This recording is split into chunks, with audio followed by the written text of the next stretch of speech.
Hello, I'm Professor Bryan Maddox from the Digital Education Futures Initiative at Hughes Hall in Cambridge. Last week we had the pleasure of hosting a new venture for DEFI to trial short format open mic conversations between experts working in the field of digital education and members of our global community. I certainly enjoyed it and I hope you will too. These short conversations may become a regular fixture in the DEFI calendar to provide inspiring ideas and insights for our networks. And now I'd like to introduce you to our two fantastic speakers, Professor Samuel Greiff from the Technical University in Munich and Professor Qiwei He from Georgetown University in the United States. My biographical details and those of Samuel and Qiwei are available in the event description. So I think we're ready to go. Now, the format is that Samuel and Britt will make some brief presentations, and then I will ask one or two questions to start, and then it's over to you for questions and discussion. And it's the time scale is quite tight, so we'll keep people on to relatively brief questions and answers. So without further ado, I'm going to hand straight over to Samuel for his presentation. Thank you, Samuel. Thank you, Brian, for the very kind introduction, and good morning and good afternoon. Thank you, everybody, for joining.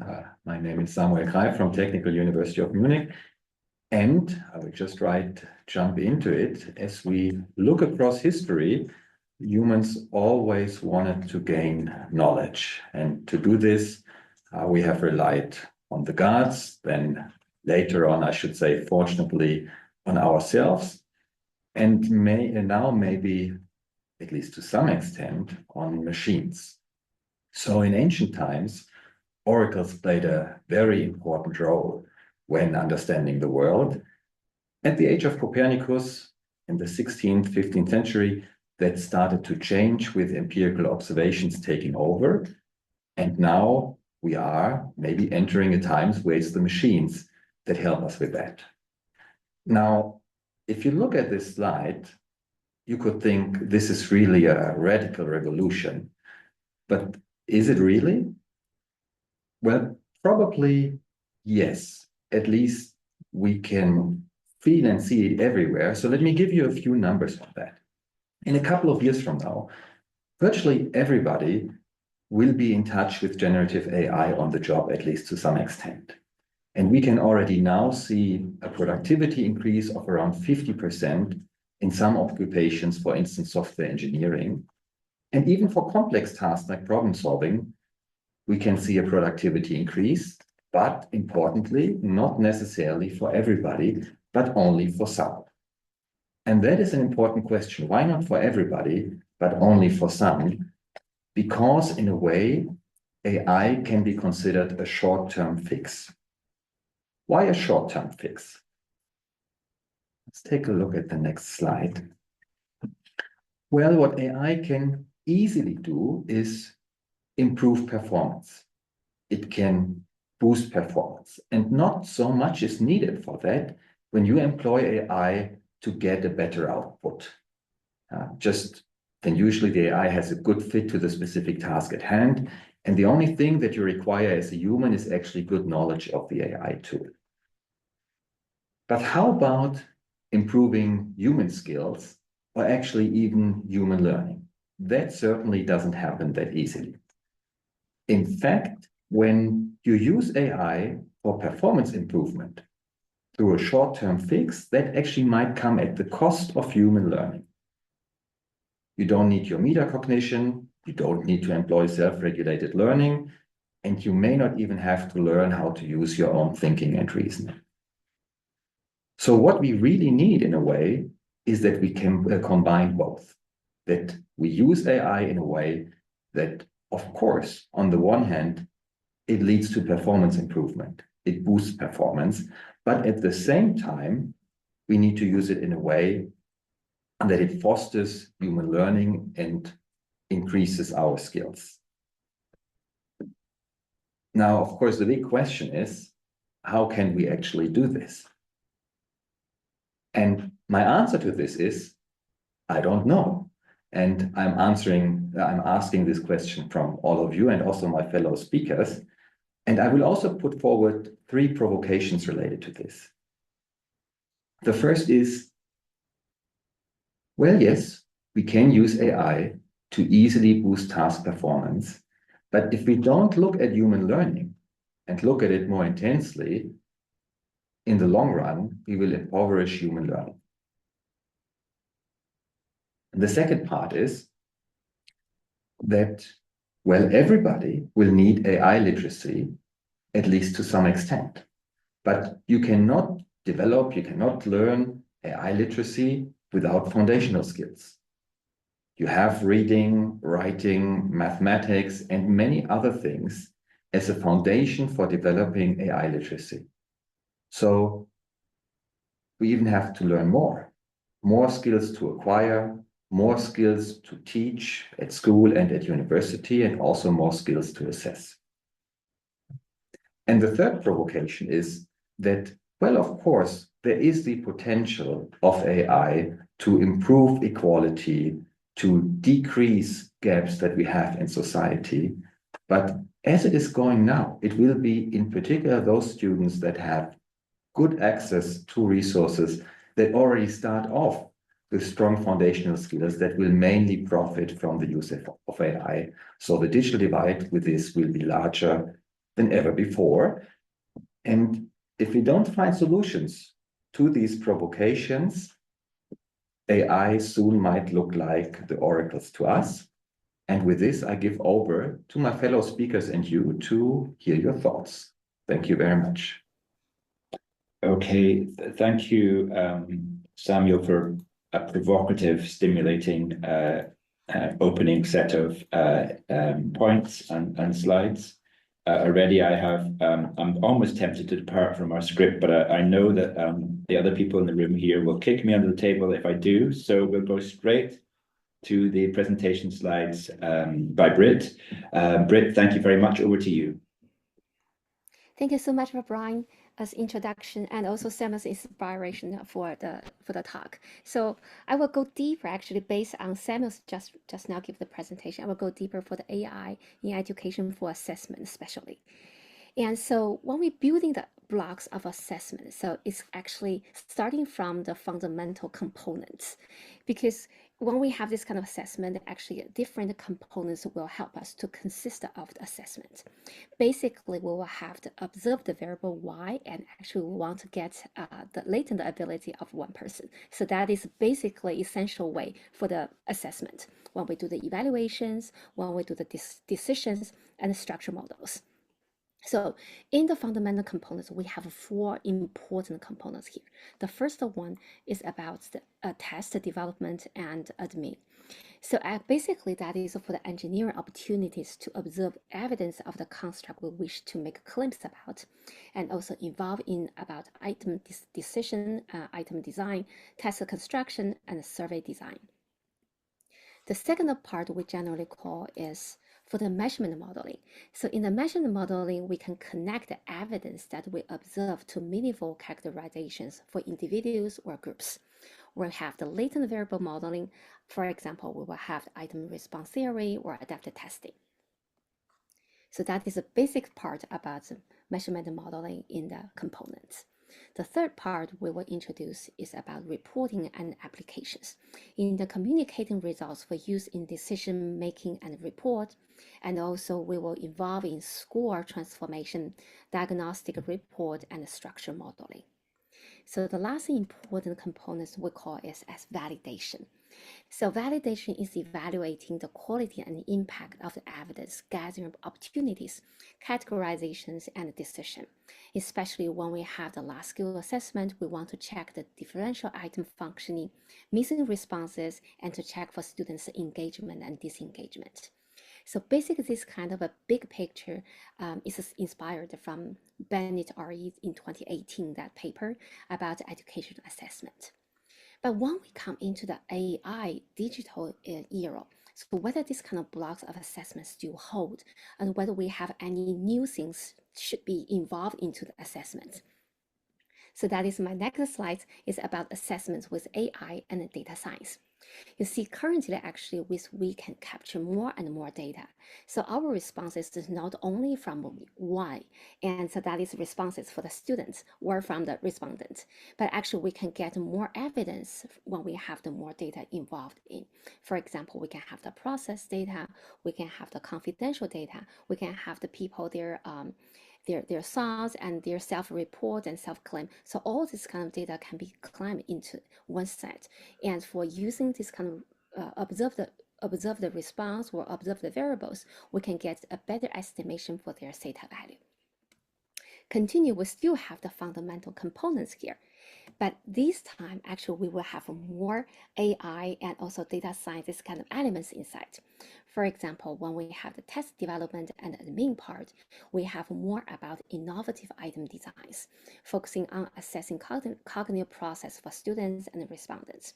And also, we can design scenario-based interaction for the students to capture more data.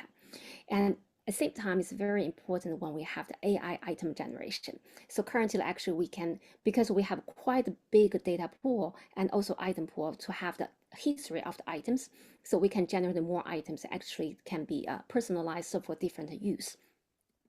In the measurement and modeling part, we involved more about the machine learning methods and the joint modeling for the multi-source data.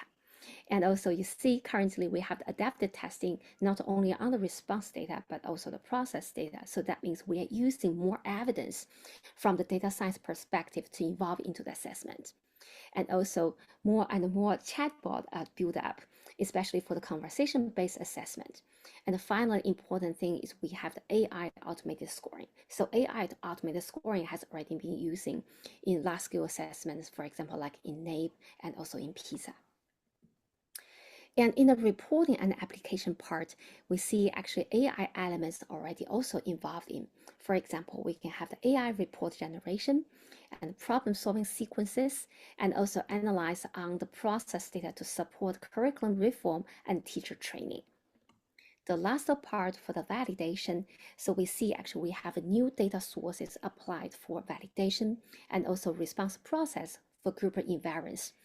And at the same time, we can use the AI tools to help us to make a prediction on missing response and disengagement. For example, we have quite a lot of this kind of missing response coming in, and using the AI tools, we can better find what kind of patterns we can find from the students, why, and also pinpoint why they are missing. And finally, we can see the response process can be more efficiently and systematically showing up. So coming to the AI-empowered skills, especially when we have Samuel Greiff already mentioned for the human skill and also the AI literacy skills. So currently we can find, especially when we have to observe the variables from Y and also the observe the variables from all the evidence. So these two parts actually can help us to induce for the theta, for the latent ability of the human skills. But at the same time, from the AI literacy part, we can from the observed variables, for example, from the quantitative way and also qualitative way, to understand how this kind of AI tools and AI literacy can be built into the assessment and also cognitive diagnosis process. So we can call them as a latent ability of the AI using skills. So in the future, actually, when we have the AI empowered skills, so that could be a kind of a combination between the human skills and also the AI skills. But also you can see from the human skills and AI skill is a kind of a trade-off and also transition from each other. Just like just now, Samuel already mentioned to say, if the students want to use a higher, more AI things, actually, you could not lose anything about the fundamental skills. So that is actually human skill and AI skills can be combined into one big things about the human and AI to involve us into the AI empowered skills. I'll stop here. Thank you so much. Thank you very much, Britt. That was wonderful. Okay, so those are the two opening presentations. I'm going to ask a couple of starter questions, and while I'm asking those questions, I just want to encourage people to put their own questions in the chat, and then we'll come, after my questions, we'll come directly to your questions.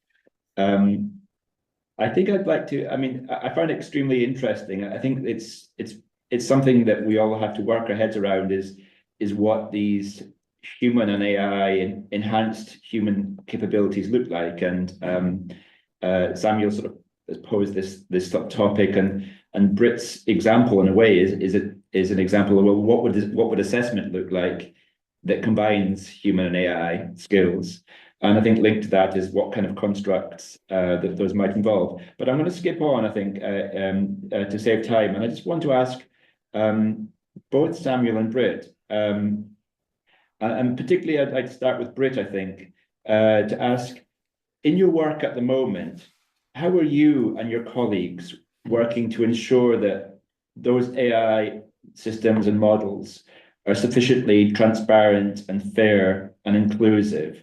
So that how do they avoid creating new gaps and new inequalities? Because Samuel had a point around sort of 80% of people predicted to use AI for the jobs, but it did make me think about the inequalities. Who are the 20% and where are they? So how are you ensuring, Britt, that in your work that you identify and try to reduce those sources of potential inequality and disadvantage?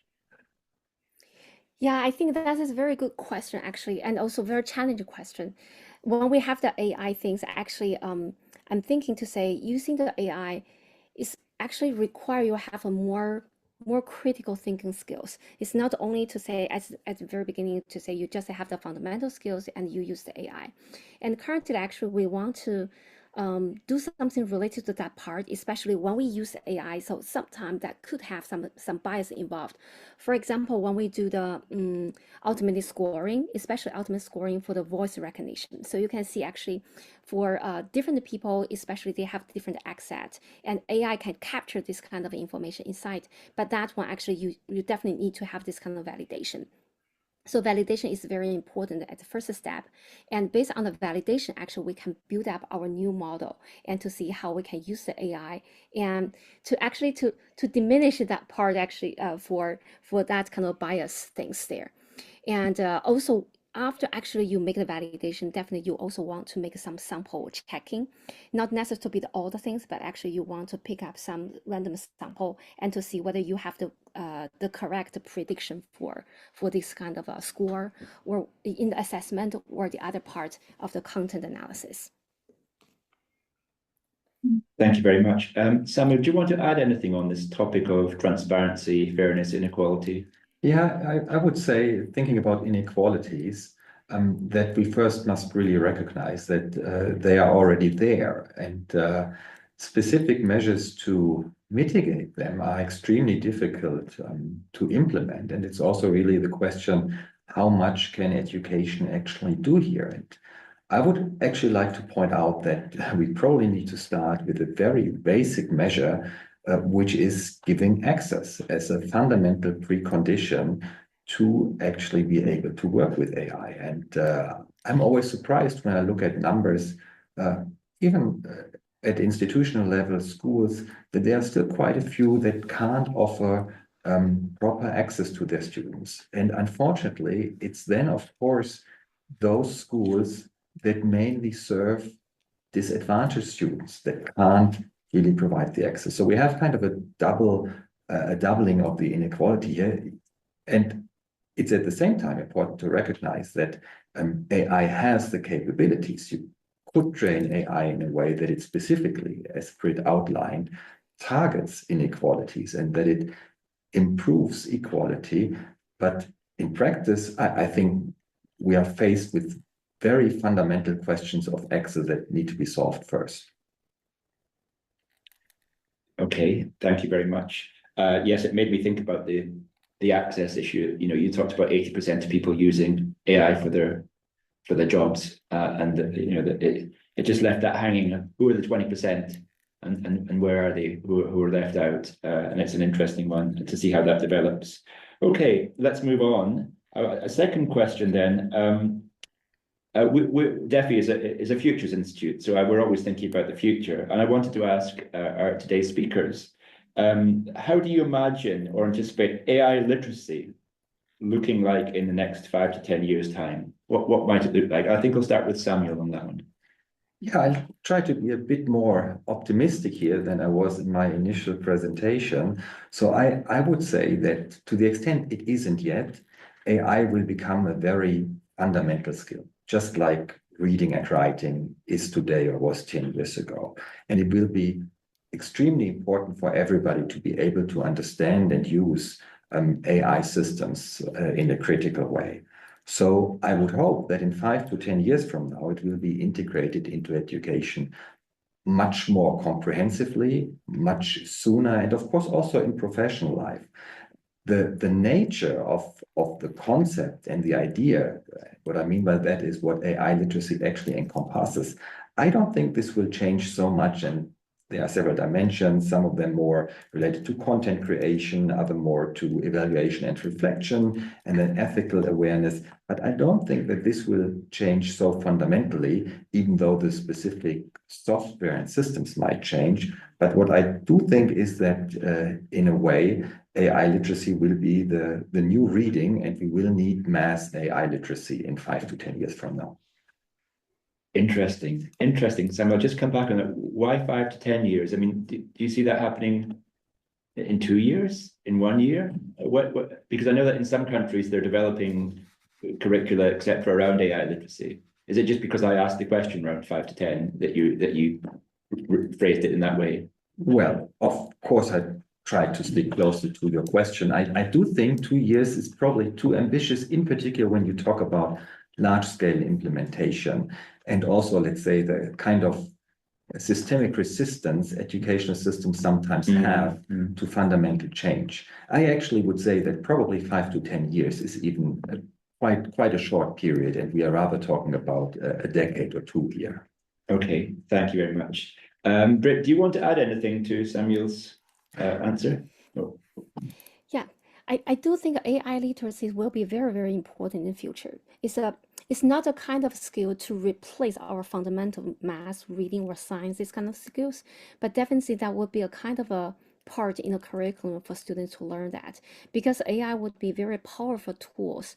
It's I think you can see that it's kind of like a calculator in math, but the calculator is a kind of a small tools actually can help us to do that. But we could not really throw away the math this kind of ability, right? But AI is a similar thing. So that means we have the AI involved in our life, in our education assessment, but we could not throw the fundamental things. But at the same time, the AI literacy could be a kind of a new dimension to measure students their digital skills. For example, the indicator could be something related to the quantity and the quality about using the AI when they build up a kind of project to see what kind of information they will get from the AI to help them to support them to finish one project. And also that kind of AI literacy part, I do think in the university, even for the graduate student or undergraduate students, they still also have this kind of new curriculum involved in. So I think these kind of skills actually could be maybe one day, and in PISA or in Teams, they will think, okay, that is a kind of innovative domain and should be involved into this kind of assessment for the whole world students, and to see how far we are to have this kind of AI skill to help us. Okay, thank you very much. Last question I want to ask, and I'm going to throw it open to the other participants for their comments and questions, and do start to type those up. I can see some coming in already. Assessment organizations and schools took quite a long time to integrate some basic technology. I remember just a few years ago having debates with exam boards and so on about things like using calculators and spell checkers in assessment. If it took them such a long time to integrate those tools, it must be even more difficult to integrate AI into assessment, into schools, and so on. So what advice would you have for assessment organizations, for schools and teachers about the integration of AI into assessment? Samuel, could you start with that one? Yeah, thank you.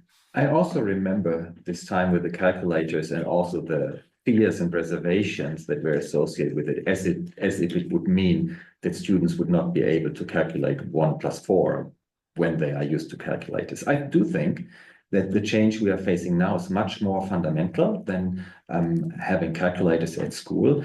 And I think really it depends on which level you are asking this question. When you think about the systemic level, I would very strongly argue that we really need to change teacher education in a way that we have curricula that teachers understand that irrespective of the domain of the subject matter, they will also need to be able to teach their students some level of AI literacy. And then that, of course, also applies to continuous professional education of teachers. But of course, I mean, teachers can already now start doing that, and many of them are. And to them, I would probably say, start on a small scale, start gradually, try out some things and see whether it works for you. Do keep digital divide issues in your mind from the very beginning. Look particularly at students that come from a disadvantaged background, and do keep the human oversight. So don't give any responsibility, not only for marking, but also for the learning process. Don't give any responsibility to the AI, but keep the oversight, and then you might find out that it makes your life in many ways more efficient, maybe even more effective, and that you might even have more time to spend with the students. So it means a little bit like understanding the AI as a co-pilot, definitely not as a replacement, but something that can be your wingman on the side. Fantastic. Thanks, Samuel. Britt, would you like to add anything? Yeah, I think that is really based on the purpose of the assessment. For example, when we check for students their computation ability, so possibly you want them to do that by themselves, not really use this kind of a calculator to help them, right? But it's a similar like in AI. So if you want to check for students their fundamental things that you don't want to have any AI to involve in at that moment for the assessment. But if you want to say, okay, solve a kind of project and to have the students' critical thinking also involved in, so AI could be a kind of very good help insight, and also to see how the students can use this kind of tool to help them. So that is really based on the purpose of assessment when we build up whether this kind of AI things will be involved in. For the curriculum and the teaching, I don't think it is not time to block AI, because AI is everywhere. If you do not teach students in the class, but definitely will use them in at home or in the other cases, right? So it's not a kind of a blocked AI, but it's a kind of a way to help to have this kind of AI to help us to find more possibilities and opportunities for students. For example, without this kind of AI before, for many qualitative researchers, they do not really use this kind of a data part. But now actually the AI can help them to automatically building the programming. And so it gives them more opportunities actually to come into the even broader way to use the data and use the evidence and also the things to do their research. I mean, for the students, it's similar. We can give them more opportunities actually to work on that, but just based on what kind of things they should do and the purpose of the assessment we are working on. And also from another perspective, I think it's very important actually to have our teachers to help the students ask good questions. So how the ability actually to build up to ask a good question is very important for the new generation, because AI, you want to train them as a very good prompt engineering to say what kind of a good prompt and then to give you good answers, right? So how to propose good questions, that is kind of critical way the teachers definitely can help the students to shape in that kind of direction. Thank you very much, Britt and Samuel. Your presentations and your answers to the questions have been extremely stimulating. I think this is going to be a recorded session, so I guess it'll be on we can post it on the DEFI website so people can go back and listen. I know I would want to listen again to some of the discussions and so on. And lots of stimulating points, for example, around what look like they could be kind of new enhanced human capabilities versus, I think the idea is that the Brit is kind of teasing out slightly there is around fundamental or foundational skills, and that that an AI system, an AI competencies and so on would have underneath them some kind of foundational skills. So a little bit like parallels with the questions around whether people have spell checkers and calculators. Do they still know how to do arithmetic and write and so on? So that's quite stimulating and challenging, particularly for teachers and assessment organizations. Okay, now we have a few minutes for comments and questions from the other participants.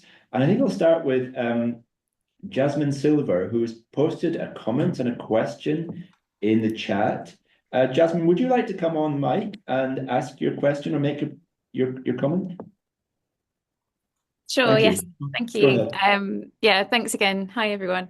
Yeah, really interesting presentations. And the thing that jumped out at me most was this idea of AI potentially impoverishing human learning.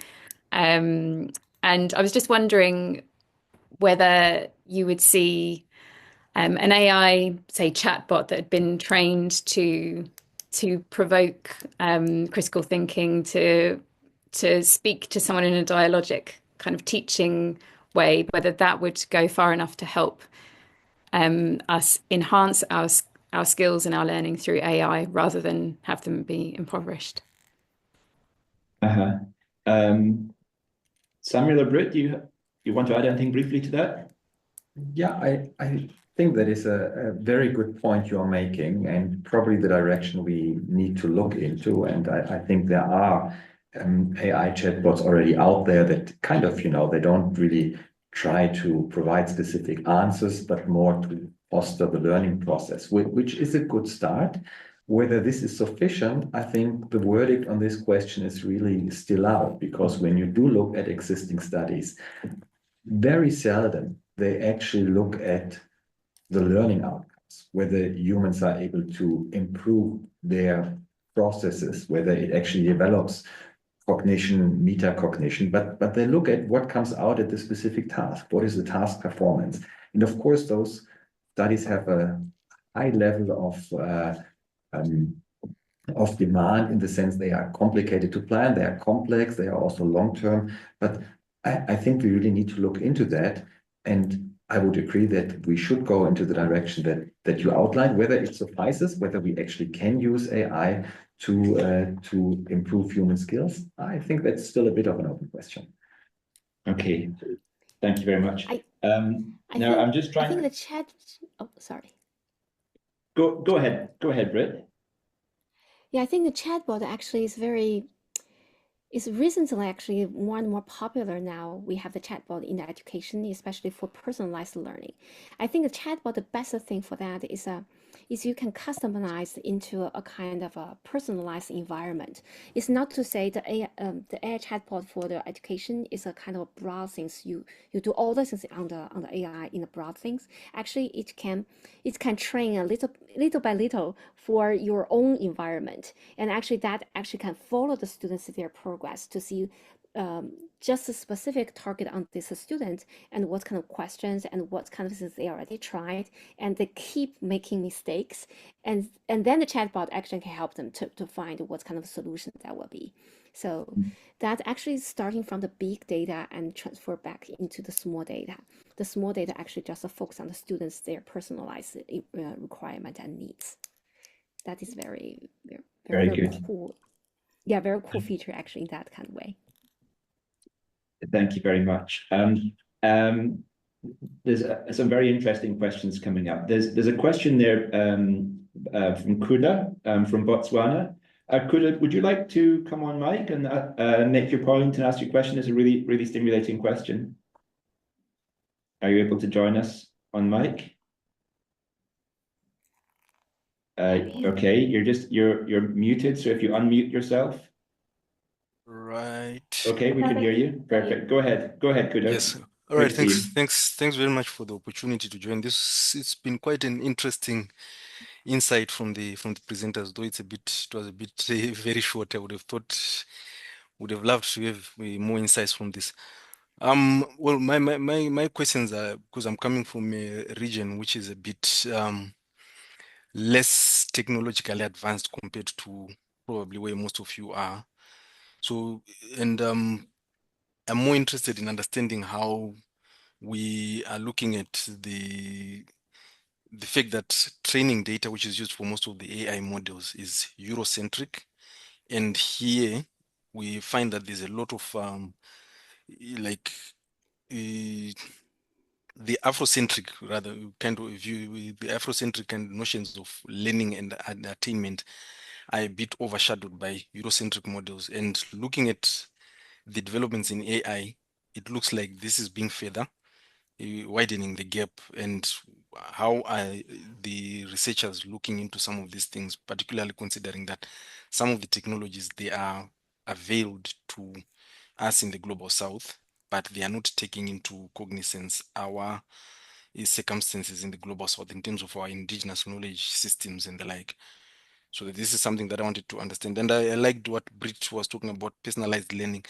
I've been looking into this idea of personalized learning, and probably maybe it would need us to get a much more clear understanding of what exactly is personalized learning, and is it actually an attainable ideal, even with this AI, and also looking at it from a perspective of regions of the world which are less technologically advanced and the like. Thank you very much for the opportunity. Yeah, good. Fantastic question, really. I think in the interest of time, I think I will try and respond to some of this one, and then we'll go on to the next question. But I really like the question. I think it's fantastic. You were very diplomatic about the way you described the AI systems perhaps being a little bit biased, etc., Eurocentric, etc. And there's some really good points there about local knowledge and so on. So I think that relates in part to the question I asked at the beginning about the extent to which people who are designing these systems are able to explore and demonstrate and validate, the around things like fairness, inequality, and so on. Because clearly this stuff isn't just about access; it's about performance. And people might be able to access an AI system, but it can still be discriminating against them and creating bias in learning and assessment. So fantastic questions. Good. Please feel free to reach out to us further to discuss these kind of things. Sorry to bypass the presenters on this one, but I think we just have a couple more questions. I'd like to get at least one of them. Elizabeth Bauer, are you there still? Are you able to join us? Yes, and I'm spamming the chat. I'm sorry. You're ready to go. You're ready to go. Go ahead, Elizabeth. So yeah, I'm currently writing my dissertation in the Master on AI Effects on Society on AI education, and specifically the question of whether and how to incorporate virtues or values in there. So education is more than about just like skills or math and reading, as we all know. It's about human flourishing. But obviously, like AI tech companies come with a lot of baggage, I should know. So yeah, I would love to hear some perspectives on how people think about this question. Should tech companies work on this? Can they work on this? Can it be measured? All of the above that we've touched upon. And great presentations. Thank you. Okay. So Samuel or Britt, would you like to come back on this one? Would one of you like to start? Britt, do you have any comments on this? I think that is a very good angle actually to see how the AI can be involved in this kind of policy or inequality or this kind of research area. So because I see Elizabeth already put some very interesting things in the chat about how this kind of a global part can be involved into this kind of AI.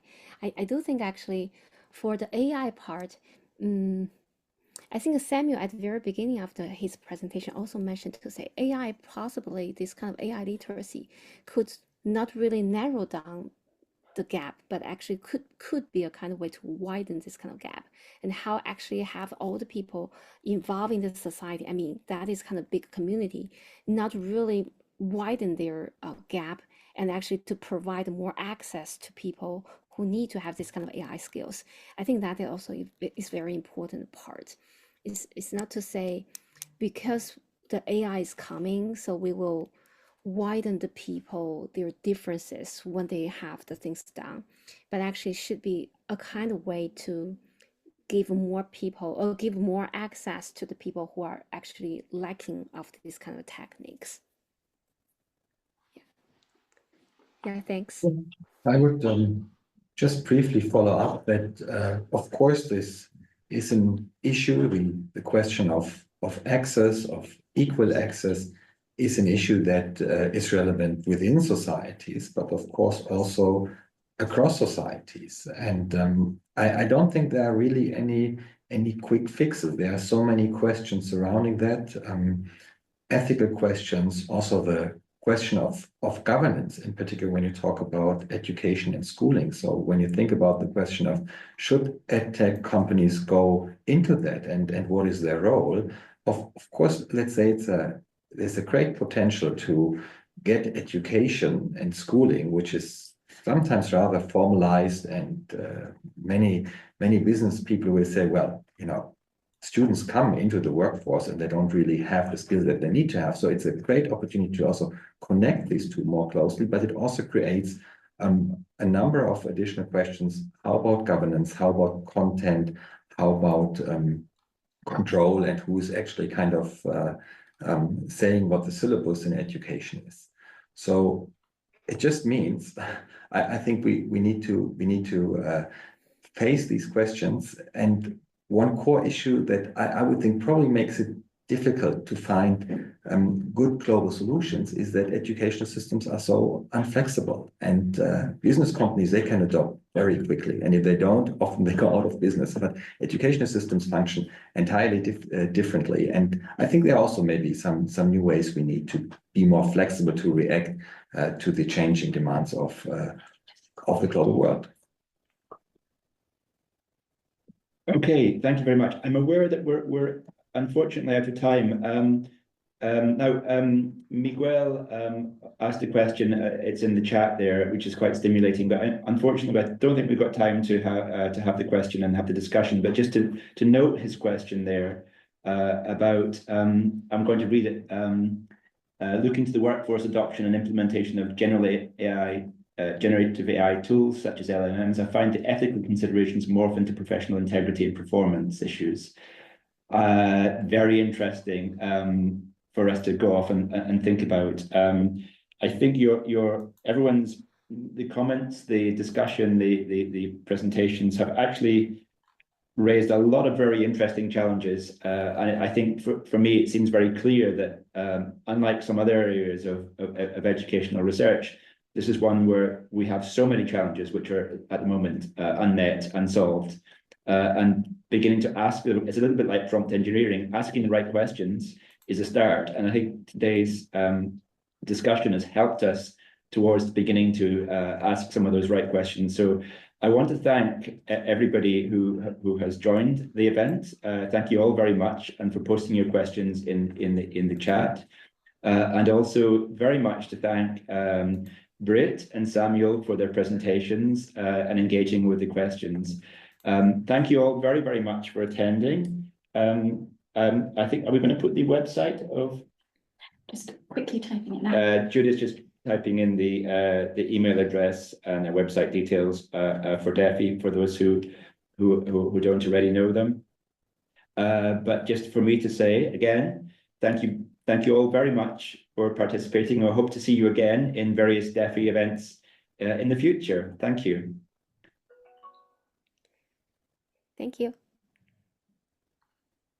Thank you.